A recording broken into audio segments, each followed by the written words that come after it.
Manchmal macht die Heizung Geräusche. Das kann ganz unterschiedliche Ursachen haben. Welche das sein können und wie sie behoben werden, erkläre ich in folgendem Video. Wir beschäftigen uns dabei mit 4 Geräuschtypen. Das erste Geräusch ist ein Knacken, wie etwa dieses hier.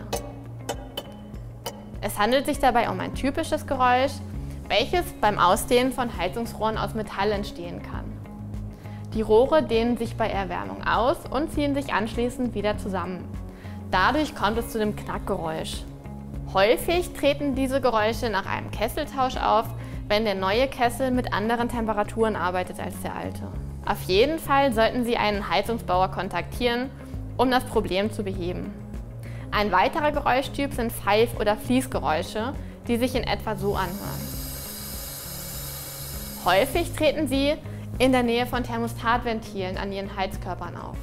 Die Geräusche entstehen häufig aus dem Zusammenspiel von Umwälzpumpe und Thermostatventil. Alternativ könnte es auch sein, dass das Thermostatventil defekt ist. In beiden Fällen sollten Sie Ihren Heizungsbauer zur Hilfe holen. Macht Ihr Heizgerät plötzlich ganz laute und störende Geräusche, wie etwa diese hier?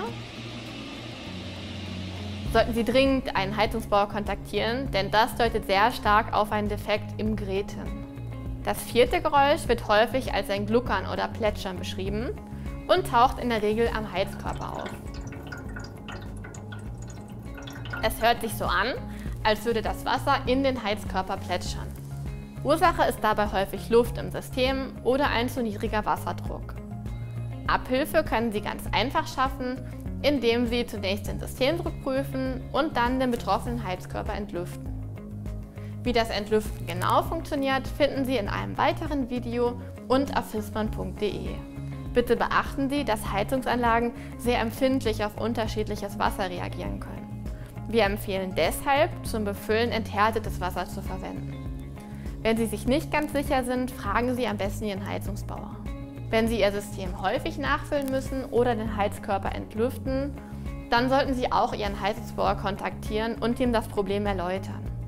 Wir haben heute die häufigsten Ursachen für Geräusche in der Heizungsanlage besprochen. Neben diesen kann es natürlich noch weitere Ursachen geben. Wichtig ist, dass Sie bei Unklarheiten oder Fragen immer einen Experten hinzuziehen.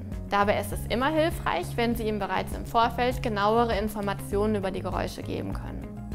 Wo hören Sie sie? Wie in etwa hören sie sich an? Und wann genau hören Sie die Geräusche? So helfen Sie Ihrem Heizungsbauer, seinen Einsatz so effizient wie möglich zu gestalten und vermeiden eine lange Fehlersuche. Weitere Infos oder den passenden Heizungsbauer in Ihrer Nähe